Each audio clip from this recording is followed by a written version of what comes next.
Good morning. Welcome to Chalk It Up to Crop Videos Parenting Edition. I'm Jessica Senesac, here to talk to you about building your child's vocabulary. So many parents worry, oh, my child hasn't started talking yet. Oh, this 2-year-old says a lot more words than mine. Oh, this 3-year-old says things a lot more clearly than my 3-year-old. So we have to recognize is that every child has different interests. From the moment that they are born, they are either really heavily trying to figure out what you're saying to them, or they're really trying to work on their physical movement. Usually they lean one way or another. Sometimes kids will have a nice blend of both, and others are just much more verbal early on, and others are much more physical early on. So depending on who your kid is, you just need to kind of take a deep breath sometimes and realize, like, these are the things that my child is good at.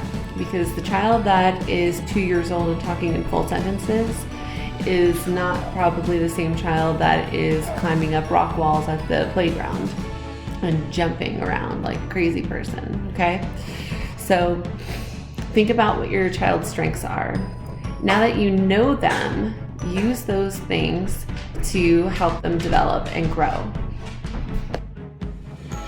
So talking about things that interest your child really helps out. So if your child is more physical, doing physical games where you are shouting out the name of something that you're touching as you run to go get it, making that fun.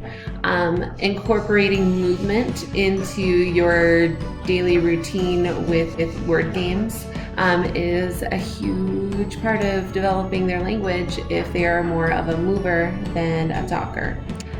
My biggest tip is that the moment that your child is born, start narrating everything that you're doing, everything that they see, anything that they are looking at that they take an interest in. Tell them what it is, and just talk to them as much as you can.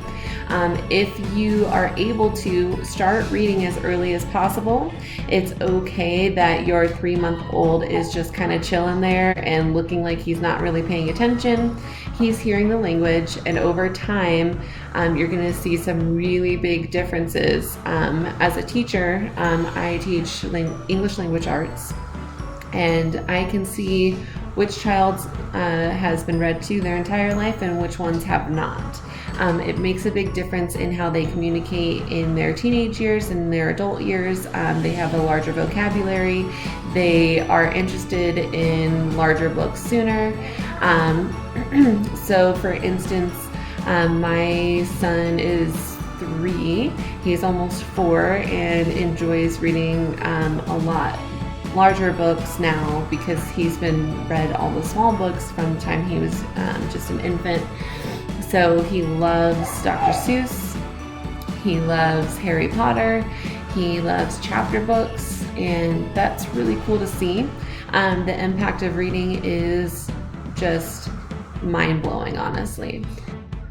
My next tip is that we talk about our day every day. So once your child is able to articulate well enough, start playing a game called high-low at the dinner table.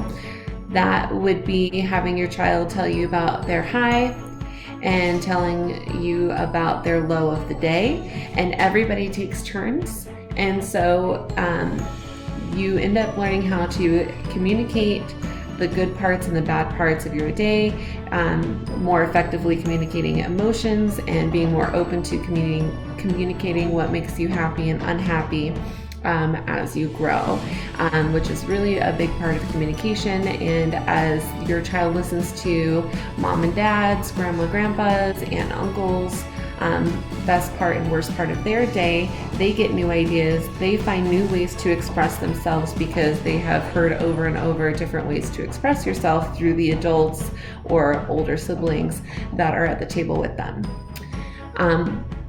My third tip is to take road trips as opportunities for learning. Even if it's just to the grocery store, my son learned the difference between a state flag and a national flag just by conversations in the car. We also like to make up stories. We've played a lot of pretend games, sometimes a dinosaur's chasing us, sometimes a there's fire on the side of the freeway, and my son's a firefighter putting out the water. We find new ways to express ourselves and new language on the road, and it's a lot of fun. So if you like these tips and tricks and want even more, check out the description below this video. There are links to my articles that deal with early childhood literacy, including that road trip tip, and it goes into much more detail.